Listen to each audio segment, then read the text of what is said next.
വിധികർത്താക്കൾ എല്ലാവരും എഴുന്നേറ്റ് നിന്ന് കൈയടിച്ച ഒരു വിസ്മയ പ്രകടനത്തിനാണ് ഫ്ലവേഴ്സ് ടോപ്പ് സിംഗർ സീസൺ 5-ന്റെ പാട്ടുമത്സരവേദി ഇന്ന് സാക്ഷ്യം വഹിക്കാൻ ഒരുങ്ങുന്നത്.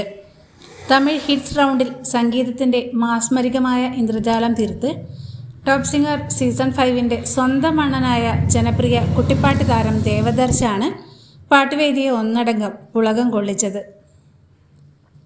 അസാധ്യ ഫീൽ എന്നാണ് വിധികർത്താക്കൾ ഒരേ സ്വരത്തിൽ ദേവദർശൻ്റെ ആലാപനത്തെക്കുറിച്ച് വിലയിരുത്തിയത്. കൺട്രോൾ ചെയ്തു പാടാനുള്ള ട്രാൻസിഷൻ അതിഗംഭീരമായി എന്നും വിധികർത്താവായ ബിന്നി കൃഷ്ണകുമാർ പ്രത്യേകം പരാമർശിക്കുന്നുണ്ട്. ഐ ലവ് യു അണ്ണ എന്ന് പറഞ്ഞുകൊണ്ട് വേദിയിലെത്തി ദേവദർശൻ്റെ പാട്ടിനൊപ്പം സ്നേഹച്ചുവടുകൾ വെച്ചുകൊണ്ടാണ് റിമി ടോമി അനുമോദിക്കുന്നത്. കാതലൻ എന്ന ക്ലാസിക് റൊമാൻറ്റിക് ത്രില്ലർ ചിത്രത്തിലെ AR റഹ്മാൻ ഈണം പകർന്ന എന്നവളെ അടി എന്നവളെ എന്ന വിഖ്യാത പ്രണയഗാനത്തിൻ്റെ അസാധ്യ ഫീലോടെയുള്ള മാന്ത്രിക ആലാപനത്തിലൂടെയാണ് ദേവദർശ് വിധികർത്താക്കളെ എല്ലാവരെയും എഴുന്നേറ്റ് നിർത്തി കൈയടിപ്പിക്കുന്നത്.